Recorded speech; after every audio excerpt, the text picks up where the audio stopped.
Saudi আরব গেলে দেখবা কোরআনের শাসন, ইসলামিক রাষ্ট্রের মধ্যে পুরা কোরআনের শাসন চলে। যদি একজন পুরুষে মহিলার যদি দর্শন করে মানে রেপ করিয়া থাকে, তাহলে তার মৃত্যুদণ্ডের আদেশ সঙ্গে সঙ্গে তানের ফাঁসিতে ঝুলানো হয়ে যায়। আমাদের ভারতবর্ষে দেখেন কোনো কোনো মহিলার উপরে এইভাবে যদি নির্যাতন করা হয়, দর্শন করা হয়, ভারতের আইনত তারে 10 বছর পর্যন্ত সাজা দেওয়া হয়, 7 বছর 5 বছর পর্যন্ত সাজা দেওয়া হয়। আমি একবার দেখলাম আমার করিমগঞ্জ জেলা কারাগারের ভিতরে 2 জন মহিলার দেখলাম কম বয়সী জেলের মধ্যে। জেলার একজন সর্দারকে জিজ্ঞাসা করলাম, অত কম বয়সী 2 জন মহিলা জেলের মধ্যে কারণ কিনা? বৃদ্ধ মহিলা সকল জেলে যান, ছেলের বউ বিষ খাইয়া ফাঁস লাগিয়া মরলে। এই মহিলা সকলে কি দোষ করছেন, কোন দোষে 2 জন মহিলা জেলের মধ্যে খোকা?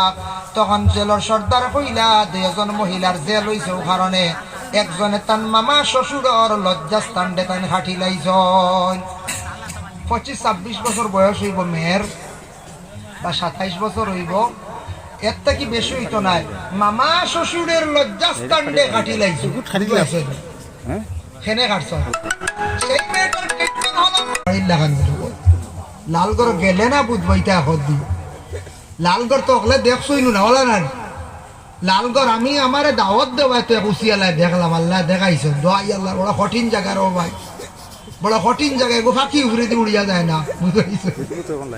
আমারে কইলা জেলার মানছে কইলা হুজুর ইবাইতি ফাঁকিও যায় না, হলে এলাম করে ফাঁকিও দেখা যায় না, ফাঁকিও ডরায় বলো আল্লাহ জানো কইতাম পারি কোনো তো উষা দেওয়া এগো ফাঁকি সিবা তাই হামায়ও না একটা দিন, এগো ফাঁকিও দেখলাম না ভাই রে হাই, কত আফসোস মানে শর্টফট করে। পিঞ্জিরার ভিতরে যদি একটা ফাঁকি রাখা হয়, ফাঁকিটা যদি কোনো মালিকে যদি ছাড়ে না, যখন জানি ফাঁকিটা পিঞ্জিরার ভিতরে কতটুক ছটফট করে, কোনদিন ফাঁকি দরিয়া পিঞ্জিরার মধ্যে রাখেন না জানি। আপনি কোনদিন জেলার মধ্যে যদি ঢুকন বুঝবা আপনার দিলে কতটুক ছটফট। পিঞ্জিরার ভিতরে ফাঁকিরে রাখছন, বন্দি করিয়া রাখছন, ফাঁকির বদুয়া পড়ব। আমি একটা বইয়ের মধ্যে পাইলাম 2 গুঁড়ো মানুষের উন্নত হয় না, 1 গুঁড়ো মানুষ ফাঁকি শিকার আর 1 গুঁড়ো মানুষ মৌ শিকার। ফাঁকি শিকারি মানছে ফাঁকি খালি মাতিয়া আনিয়া খাই বেসন, এটা ফাঁকির বদুয়া পড়ি না, ফাঁকির বদুয়া পড়ে উন্নত হইতো না, ফারতে না করা বালা।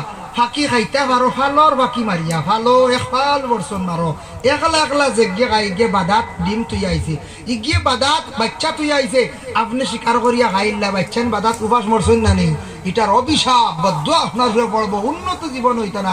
মৌ আনাত গিয়ালে 8টা বছর